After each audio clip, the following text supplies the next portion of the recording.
ADRA Rwanda's Action for Social Change program, in conjunction with Nyagatare District, presents International Day of People with Disabilities. Hello and welcome. I am your host, Patrick Mphaka.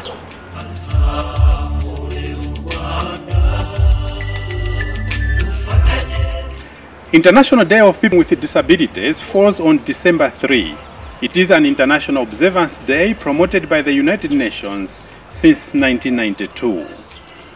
The International Day of People Living with Disabilities has been celebrated with varying degrees of success around the world. The observance of the day aims to promote an understanding of disability issues and mobilize support for the dignity, rights, and well-being of persons with disabilities. The day also seeks to increase awareness of gains to be derived from the integration of persons with disabilities in every aspect of political, social, economic, and cultural life. The International Day of People Living with Disabilities was originally called International Day of Disabled Persons. In 1976, the United Nations General Assembly proclaimed 1981 as the International Year of Disabled Persons.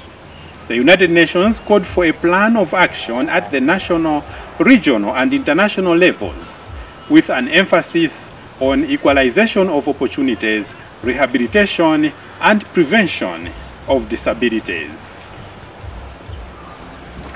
The theme of International Year of the Disabled Persons was full participation and equality, defined as the rights of persons with disabilities to take part fully in the life and development of their societies, enjoy living conditions equal to those of other citizens, and have an equal share in improved conditions resulting from socio-economic development. To provide a time frame during which governments and organizations could implement the activities recommended in the World Programme of Action, the General Assembly proclaimed 1983 to 1992 the United Nations Decade of Disabled Persons. From 1998 to last year, 2012, there have been 15 themes, representing one theme each year. The theme of 2012 was removing barriers to create an inclusive and accessible society for all.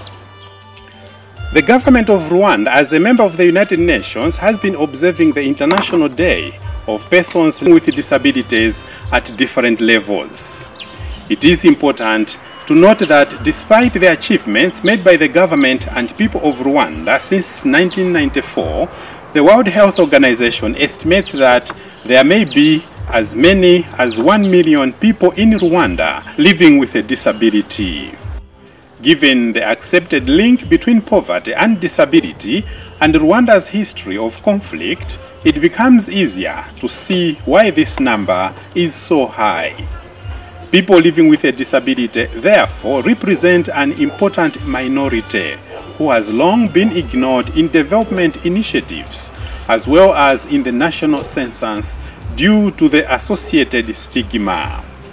Many people with disabilities have long been misunderstood, had their abilities underestimated, and lacked a voice in society. All of this leads to them being underrepresented at all levels. Among the many activities that various stakeholders organized to commemorate the 2012 International Day for People Living with Disabilities with its theme, Removing Barriers to Create an Inclusive and Accessible Society for All, the Action for Social Change program of ADRA Rwanda and the Nyagatare District partnered with the Nyagatare District branch of the National Council of People with Disabilities, NCPD, to commemorate the day in Mukama sector at the working site of cooperative COABATWIMU, whose members are mostly with disabilities. Kizito Mihigo, a well-known singer in Rwanda, composed a special song for the day and provided important messages of development through his songs.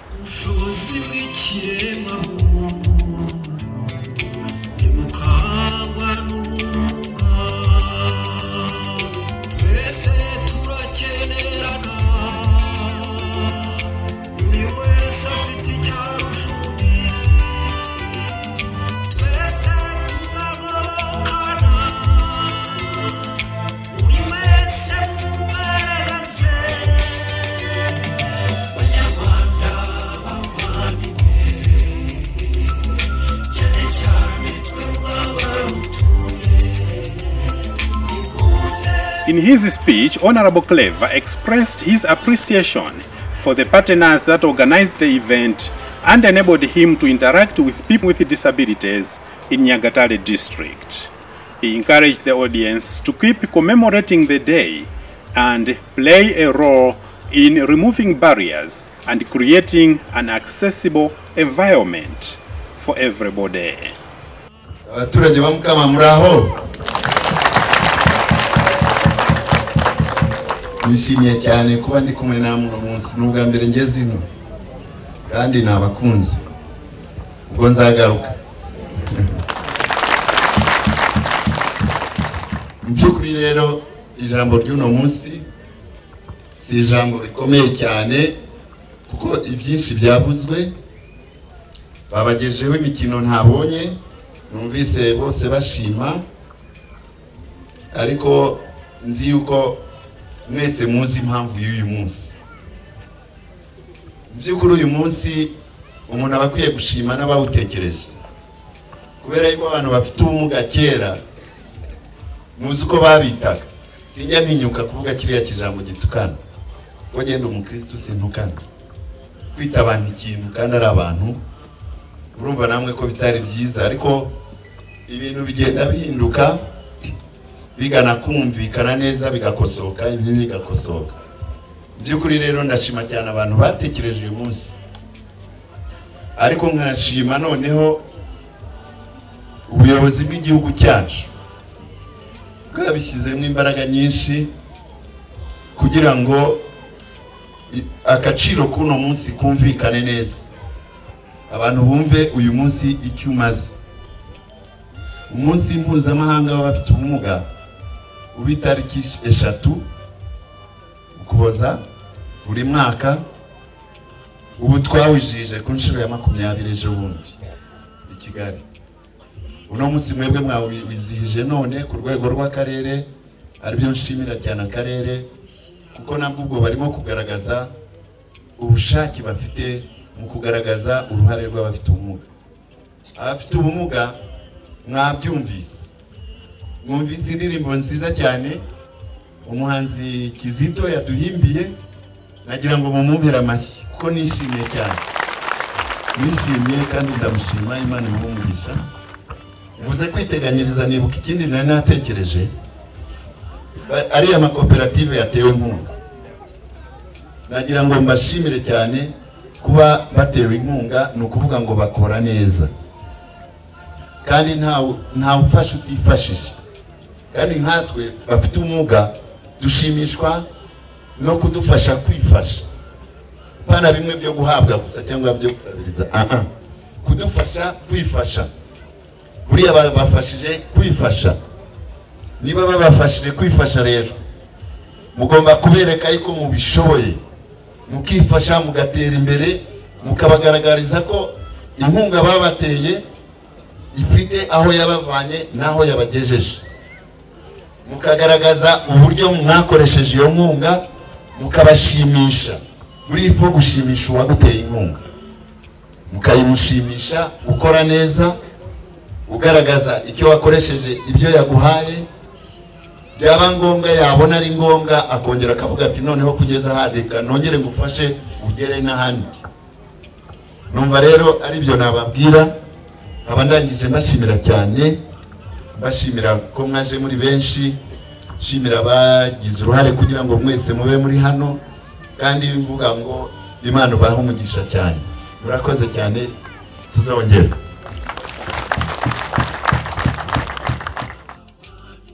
The country director of ADRA Rwanda, Pastor Jefferson Ken, pleaded with the audience to each be playing a role they can manage to alleviate suffering and making the world a better place for everyone.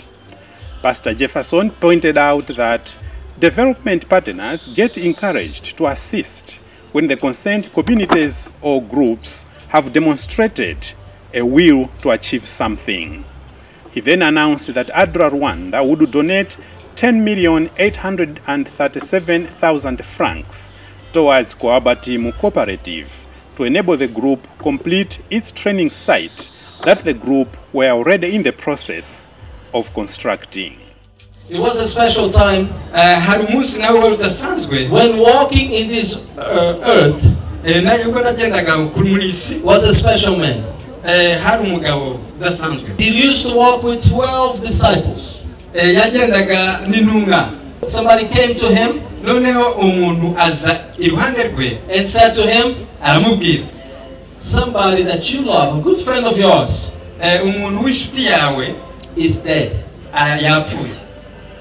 Now this man was sad. uyu mugabo arababara cyane. You probably know the story. wenda iyi nkuru mbabwira murayizi. This man came to visit his friend, noneho uyu mugabo aje gusura his friend's family, umuryango we, and found one sister crying, asanga mushiki we arimo ararira, found another sister crying, asanga undi mushiki we wundi nawe ararira, and he said to them, please take me where my friend is buried.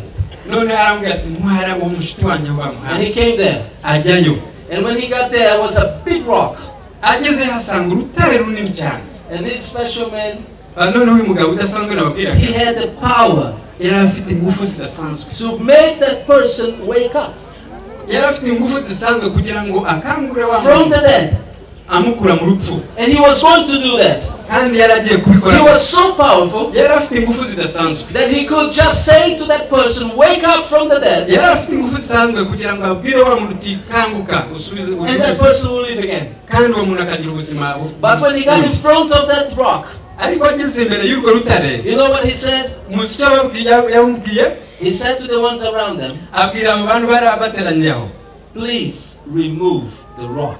ngo mukureho urwo rutare. He had the power to wake up the dead, yari afite ingufu zo kuzura uwapfuye, but he asked the rock to be removed. ariko ashaka ko rwa rutare kugira ngo ruveho, Removed by the ones that were around them. ariko ashaka babandi bari baraho kugira ngo aribo bakureho urwo rutare. My appeal to you today, icyo nshaka kubagezaho uyu munsi, as God himself imana yo yonyine asked that rock to be removed, kugira ngo rwa rutare rushobore kuvaho, we also have to do our part in this world. tugomba natwe kubigiramo uruhare. That's why I would like to say that today, niyo mpamvu nshaka kubabwira uyu munsi, ADRA's program in this sector here, porogaramu ya ADRA muri aka gace, the Action for Social Change, imbarutso yitwa imbarutso y'iterambere, is expecting you to remove that rock. ibatezeho bwa bufatanye bwo kugira ngo dukureho rwa rutare. Today we are celebrating a special day uyu munsi twizihiza udasanzwe for the cooperative COABATWIMU. kuri inkunga ya koperative yitwa COABATWIMU, and we have seen how they involve everyone to work. tumaze kubona uburyo bafatanya n'abandi kugira ngo bagere icyo bageraho, Especially the ones that we might think, oh, they can't work, they are working there. nabo tuvuga ngo dutekereza ko batashobora gukora, nabo bafite icyo bakora. And they are producing uniforms, kandi hari ikintu they bakora, are producing sweaters. hari imipira baboha batanga amashuri, bagurisha mu I've mashuri. seen them and I like them. nabonye iyo mipira bakora n'ibindi bikora kandi nabikunze. And when today we heard the necessity they had, tumaze kubona ibikorwa byabo n'imikino twabonye, I understand that the Action for Social Change program ndatekereza ko imbarutso y'iterambere yitwa Action for Social Change has analyzed that need imaze yitegereje ibona ibyo bakeneye, and has provided a solution with your help. kandi yashatse igisubizo. So today we have to offer, uyu munsi hari icyo twabageneye. I think it's evaluated about 10 million 10 million francs or more. Yeah, 10 million. For the cooperative to continue the work they're doing. iyi koperative ADRA yemereye inkunga ya miliyoni 10,832. And I understand that you are going to do the second part. kandi turezera ko iyi nkunga igomba kubageza ku kindi gikorwa cyiza. I understand that you are going to remove the rock. ndatekereza ko rwa rutare twavugaga mugiye kurukuraho, Because part of that work kuko kakasi mukora is your labor that you are putting in it. namwe nibyo mugomba gukora kugira ngo mwifatiremo mugeraho mugera. Development can only be accomplished ntabwo kugera ku iterambere ryagerwaho when we add parts into a play. tudashoboye kugera twese twenyine kugiramo uruhare mu byo dukora. And I thank you very much for supporting the Action for Social Change program here. kandi ndabashimira ko mukorana na iterambere Action Social Change kugira ngo mugeze ku iterambere. And I thank you very much, especially the ones involved with the cooperative, for looking for the needs of the vulnerable. Ndagira ngo shimire abayobozi b'ya cooperative n'abanyamuryango n'ubuyobozi bwo muri aka karere n'uyu murenge. May God bless you. Imana ibahe umugisha kandi In his speech, the NCPD Nyagatare District Coordinator, Mr. Sam Badenge, thanked various people and organizations that help the disadvantaged in society to find reason for living and revive the hope of a productive life for some people. He urged them to continue providing such support so that people with disability can discover their potential and be able to support themselves. Banyakubahwa bavandimwe abafite ubumuga namwe abatarabugira nabo twifuriza ko batazabugira n'abandi tukabifuriza ndetse kubukira. Uyu munsi twaje hano kwizihiza umunsi mpuzamahanga washyizweho na Loni ufite insanganyamatsiko y'uyu mwaka igira iti gukuraho inzitizi tugamije kubaka sosiyete uruhare na buri wese, cyangwa se twanavuga tuti twateraniye hano kugira ngo dukureho inzitizi zituma buri munyarwanda uraha atagira uruhare mu kubaka sosiyete. Nkaba rero numva ari umunsi w'ibyishimo, ari umunsi utuma dusubiza amaso inyuma tukareba ibimaze kugerwaho mu gukuraho inzitizi tukabyishimira. Nsoze nshimira cyane abantu bafite ubumuga bagerageje kwerekana ko nubwo batuye ahantu hameze gutya bakaba barihanganiye imisozi, bakihanganira iyo myumvire tumaze kuvuga, bakihanganira izo nzitizi zose, bagakora koperative yabo abasangirangendo twisungane Mukama. Ni ikintu kigaragaza ko abafite ubumuga bagomba kugira bashobora kandi bagomba kugira uruhare muri sosiyete. Ndagira ngo usoze iri jambo rero mbararikire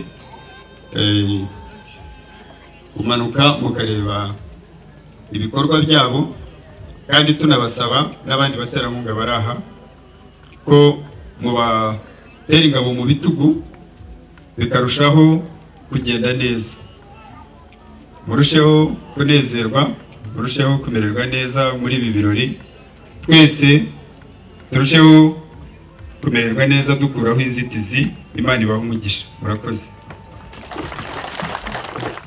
The Vice Mayor responsible for social affairs in the district, Madamu Umuganwa Charlotte, commended the cooperation that exists between the district of Nyagatare and ADRA Rwanda that enabled the two partners to work together to sponsor the event. Icyo dukora kinini cyane nyakuba mushyitsi mukuru ni kugira ngo tubarure, ubwo kubarura abafite ubumuga bitoroshye bisaba ababyigiye umenye urwego rw'ubumuga, dufatanyije na Minisante kudufasha kugira ngo twicare tuzi imibare runaka n'icyo twakora, ko nta terambere twageraho tudafite imibare ifatika. Mu izina ry'umuyobozi w'akarere utashoboye kuboneka kubera impamvu z'uburwayi, ambwiye ngo umunsi mwiza n'umwaka mushya muhire, mugire na Noheli nziza. Nyakuba mushyitsi mukuru, abantu benshi byagiye bibatangaza mu karere ka Nyagatare, twahereye mu buyobozi kugira ngo duhindure bihere mu bayobozi bigera mu baturage, kandi ndizeye ko abaturage bacu b'akarere ka Nyagatare uhinduka nabo. Ngiye nahoze ntekereza ni impamvu z'amateka mabi twanyuze muri byinshi, aho urwego rw'abafite ubumuga rutahabwaga umwanya. Ndizera ntashidikanya uko imyaka igenda ishira bizajya bihinduka. Sibyo abaturage mwumvishije agakino kaciye ahangaha, umuvugo umunyeshuri wacu mwiza, mwari muzi ko biga na kaminuza? Mwari mubizi? Mwabibonye ariko byose birashoboka. Mwabonye kara gakinamico agaragaza ko ari depite mwamubonye? Nimwamubonye? Imvugo niyo ngiro. Rero turashaka kugira ngo duhindure kandi duhindure imvugo kandi ntago biriya tubigira mu bushake kugira ngo tuko tumeze. Ejo mu gitondo nshobora nanjye gucika akaboko cyangwa ngacika akaguru naravutse ndi muzima. Uhagarara ADRA yavuze ngo buri muntu wese afite ubumuga bwibitsemo, nubwo butagaragara ariko burahari. Niyo mpamvu rero tugomba gufatanya rwa rutare tukarukuraho. Gahunda y'akarere kihaye ni ugufasha koperative nibura buri mwaka, ari nuko tutabura koperative n'ibimwe twatera inkunga. Ni muri urwo rwego rero twashatse kugira ngo tubishyire mu ngiro. ADRA yadufashije mu murenge wa Mukama, turasaba kugira ngo na koperative y'umurenge wa Mukama ikwirakwiza ahandi, dufashe kuba imbuto ahandi, cyane cyane icyo dushyigikira cyane nk'akarere no kubimbura mu makoperative atari ugufasha umuntu umwe. Imbaraga zitatanye ntabwo zitugeza ku iterambere.